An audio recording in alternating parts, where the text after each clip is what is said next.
මේන් අපේ ඉස්කෝලේ අද දින අපේ 9 වසර ළමයි 9 ශ්‍රේණියේ ළමයි කෑම උයනවා. කට්ටියක් කෙහෙල් කොළ තවනවා.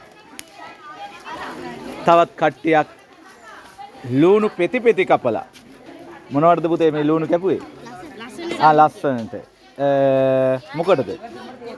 කොත්තු උඩින් දාන්න. ලස්සනට කොත්තු උඩින් දාන්න ලුණු පෙති පෙති කපලා. තව කට්ටියක් රෝල්ස් හදන්නද කොහෙද හදන්නේ? සෙමන්ටින් එකකුත් තියෙනවා. ලුණු කපලා තියෙනවා. අල තම්බල අල සුද්ධ කරනවා. දකුණු පළාතේ අල සුද්ධ කරනවා කියලා කියන්නේ මොකක් කියලාද කියන්නේ? මොනවා කරනවා කියලාද කියන්නේ?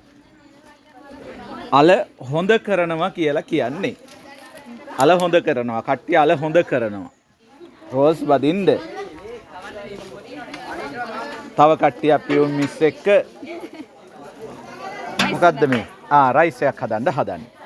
කරපිංච තියෙනවා, රම්පේ තියෙනවා, සුදු ලුණු තියෙනවා, තක්කාලි තියෙනවා. තව ඔකට දෙයක් අඩුයි වගේ. ඒ මොනවද? ඉඟුරු. ස්වභාවික රසකාරක. ඉඟුරුත් තියෙන්න ඕනේ.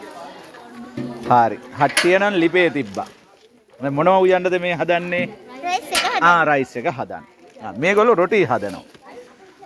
අද හොඳ කෑම වේලක් කන්න පුළුවන් වෙයි හැමෝටම.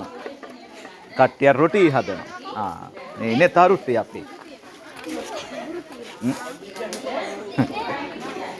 රොටි හදලා ලුණු කපලා හොඳ කටට සැරට ලුණු මිරිසකුත් එක්ක රොටි දෙන්න වගේ හදන්නේ කට්ටිය. හරි.